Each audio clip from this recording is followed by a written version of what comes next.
Remember I talked about stupidity?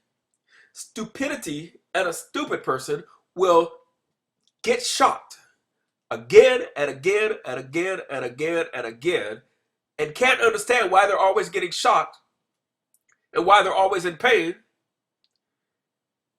And somebody has to explain to that person, have you noticed the pattern? You keep saying that you keep getting shocked and you don't understand it, but have you noticed that you're only getting shocked immediately after you do something? And what you are doing is sticking your finger in a light socket, and that's when you're getting shocked. That is the pattern. There's a correlation. It's cause and effect. So it's not like you're just getting shocked for no reason. You're getting shocked because of something you're doing. There's a pattern you are repeating which is causing you pain. Intelligence says if you don't want to experience pain, then don't do the things that cause you pain. Now that is a metaphor for so many things in life. People go through pain and hardships, but they keep doing the things that cause that pain and hardship. And they look for an external solution, and they believe there's an external problem, but they don't realize that it is the choices they are making that is causing the pain that they are experiencing. Case in point. This may piss some people off, but frankly, I don't care. I'm here to tell the truth. You don't like it, get off my channel. And I'm going to make an entire video talking about this. It may actually help somebody. I'm going to make a correlation with this wave of police shootings of unarmed black men. First of all, anybody that believes that somehow this is something new and it is happening more frequently, you're just showing ignorance. The only thing new is the fact that every Tom, Dick, and Harry today has a cell phone that has a camera on it, and people are recording this stuff. And because of that, more police departments have been mandated to have body cams on their police officers, so we are seeing it more. You may want to believe that it's happening more, but it's actually happening less. It's just that it's being seen more. See, people have been talking about this stuff for years, but nobody believed it. But now that you see it, you have no choice but to believe it. And it's actually going on a lot less than it was in the past. But, again, when we talk about patterns, I'm going to make a video about this. You can argue about it, debate about it all you want, but I'm going to let you see it for yourself. I'm going to make a compilation of these shootings of unarmed black men, and you're going to start to see patterns. And you have no choice but to see the patterns, because I'm going to point it out to you. It has to do with cause and effect. First of all, I'm with you on the fact that these police officers are poorly trained, that they are basically, many of them are racist, many of them are extremely ignorant, they are too cowardly and fearful to be police officers. They are too quick to use deadly force.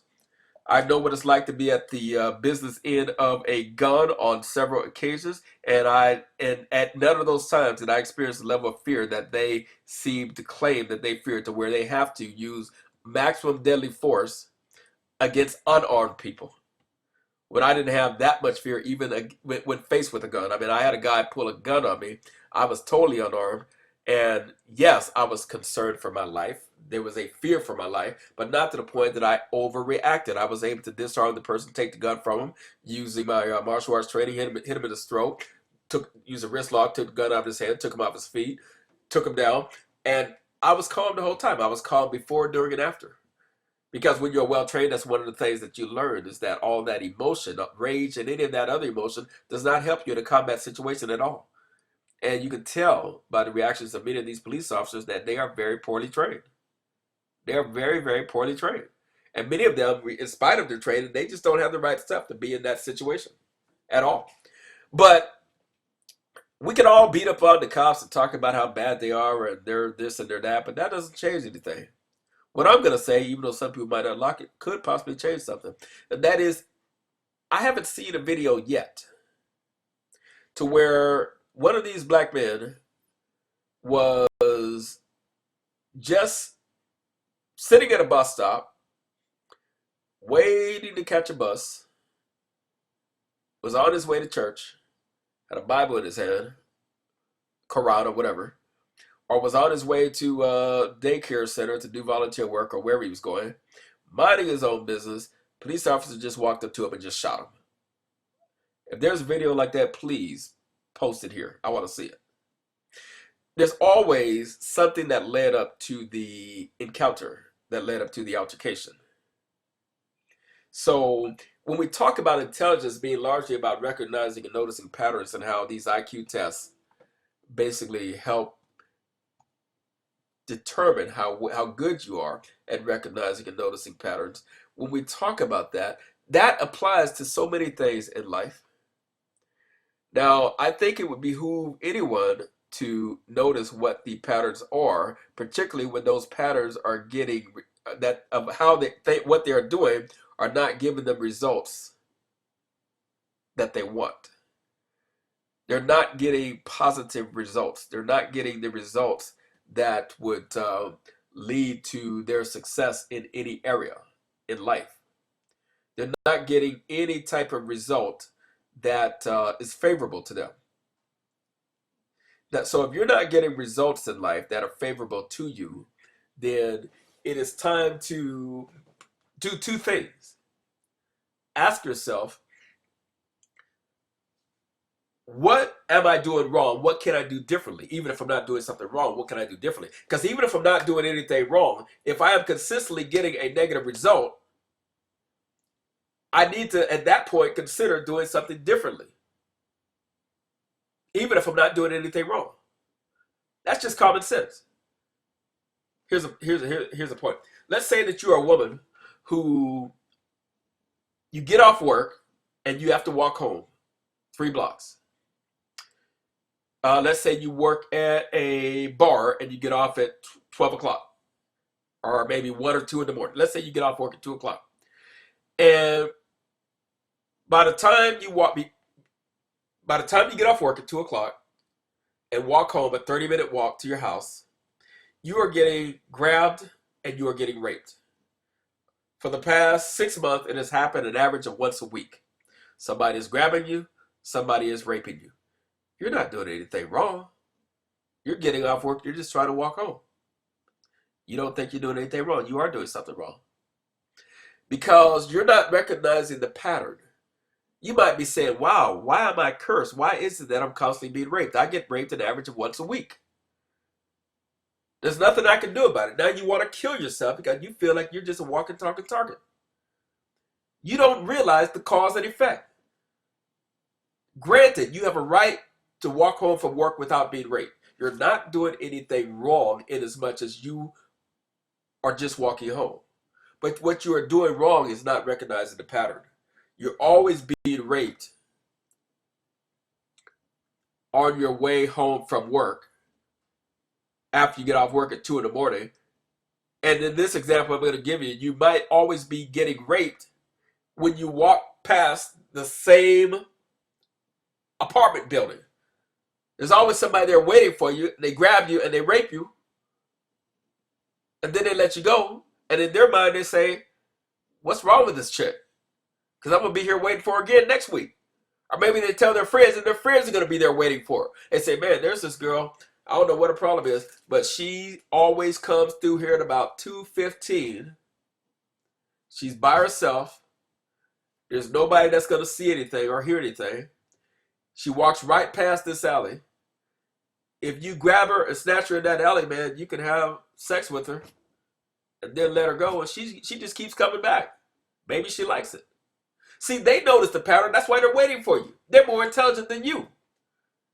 See, the only reason you're getting raped once a week on the way home from work is because the rapists, the thugs, the criminals, the losers, they notice a pattern of you consistently walking that route around the same time. So therefore, they are waiting for you. Other people are waiting for you. But you still haven't figured out that you're only being raped near that same apartment building at that same time while you're walking home by yourself.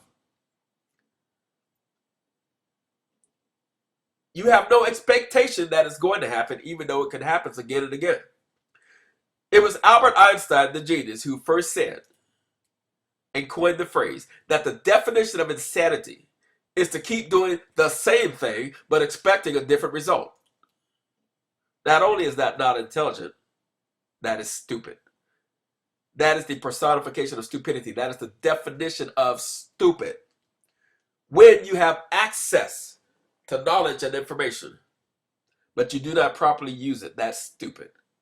You see, when I was a child and I stuck my finger in this light socket, I didn't know better. I didn't know anything about electricity. I didn't know that there's so much I don't know about the world around me, the universe I'm in. I should be careful about where I put my little hands. It took me being shocked twice to learn my lesson. It was not stupid of me to do that the first time because I didn't know that there was a potential problem. I was just curious. Stuck my finger in it and got shocked. Fortunately, it didn't do any serious harm to me. Just made me cry. But that wasn't stupid of me. I didn't know better. That was a learning opportunity.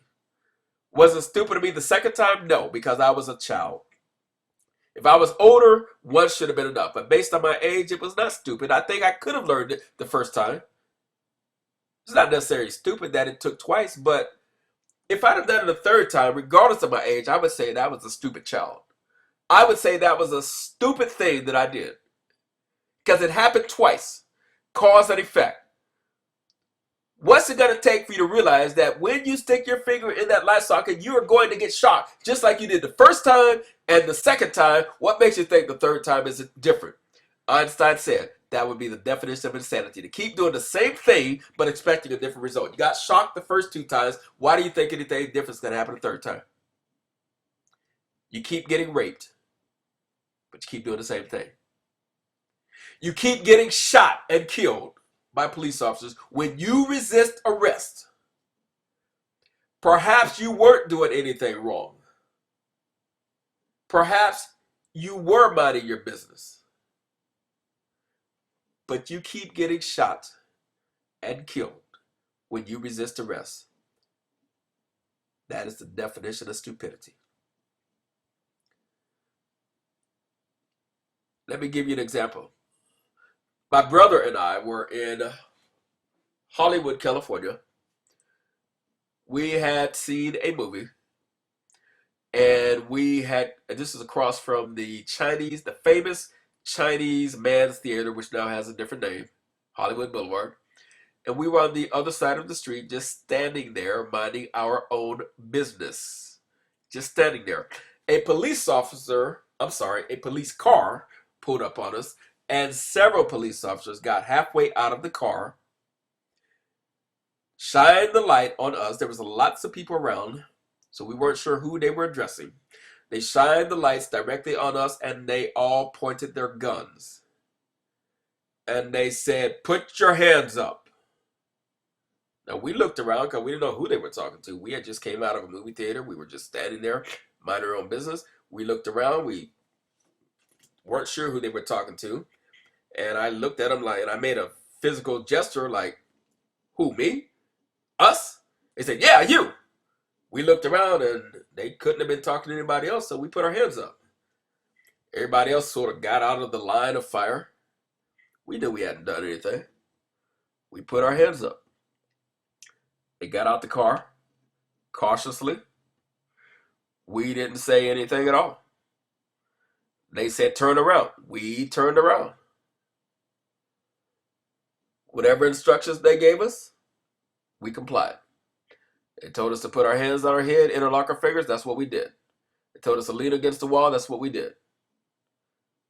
We felt ourselves being handcuffed. Did we resist? No, we did not. We allowed them to cuff us. We complied in every possible way. They turned us around. They had us to look towards the police car where the light was shining from the car. Apparently, there was somebody in the car. We had no idea what was going on. We didn't get all loud and erratic. "Hey, what the heck is this? What the hell is this? We just left moving. What are you doing?" Obviously something's going on. I have enough intelligence to realize that police officers in this situation are excited, and they are excitable.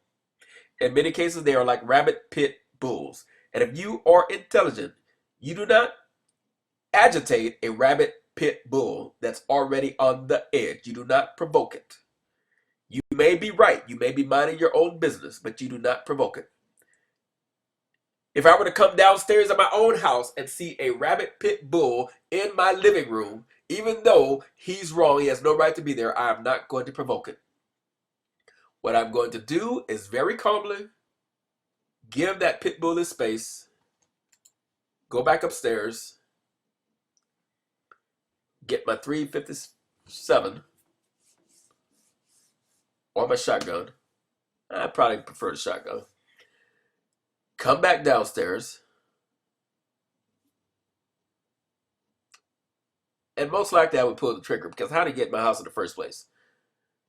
And then I'm going to start looking for whoever else might be in the house. But I'm not going to agitate that situation when I am at a disadvantage. Once I get my gun and come back, I don't mind agitating them, because I'm going to take care of this problem. The problem is you have no business being in my house. I don't care whose dog you are or how you got here. There's no possible way you picked the lock or kicked the door in. Somebody let you in. There's a problem. You're just part of the problem. So I'm going to take care of you first. Then I'm going to find out whoever else, whatever human person is part of this problem. I'm going to take care of them also. First thing I'm going to do, boom, is take care of you. Problem solved. Then I'm going to proceed. Not with emotion, but with logic. Having the ability to remain calm under adverse situations takes a fair amount of emotional intelligence. I made another video about that. How I saved my life and the life of another person when we literally had guns pointed at our head in East Los Angeles by gang members. And their intent was to murder us. And I used psychology, even under that situation, to get them to change their mind. I'll put a link to that video because I know some of you are going to ask about it. What is that video? But yes, I use that. It's what I call the art of mental combat. That's what I used. But anyway, they went back to the car. One of the police officers did. The other one stood there. And see, they didn't have their guns pointed at us anymore. Their guns were holstered. They were relatively calm because they saw that we were.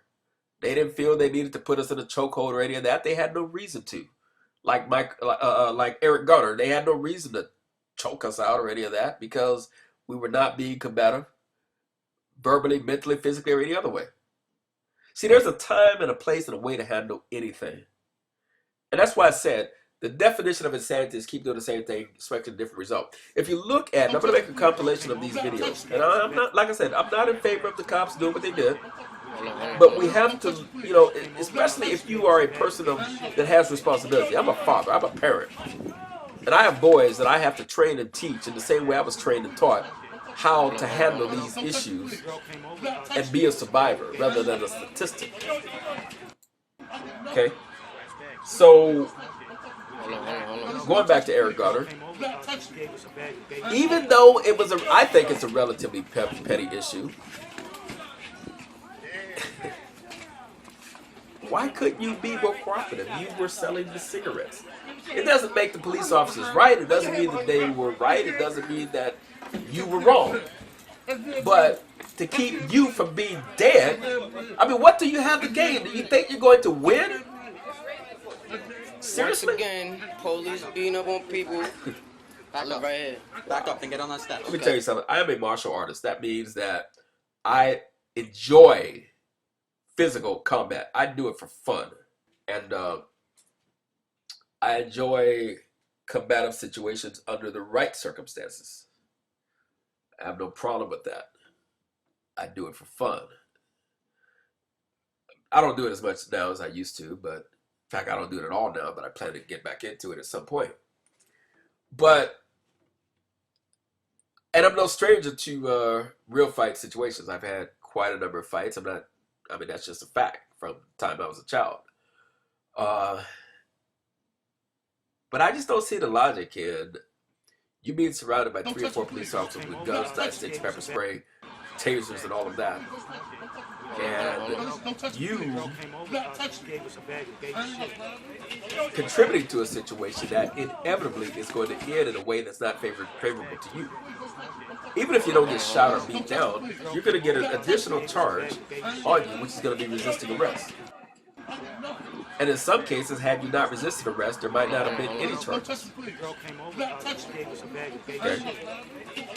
I don't agree with cops doing this, but oftentimes they don't have any reason to arrest you at all other than you resisting arrest. And the only reason they even try to arrest you is because of you taking a combative posture, which doesn't result in anything positive at all.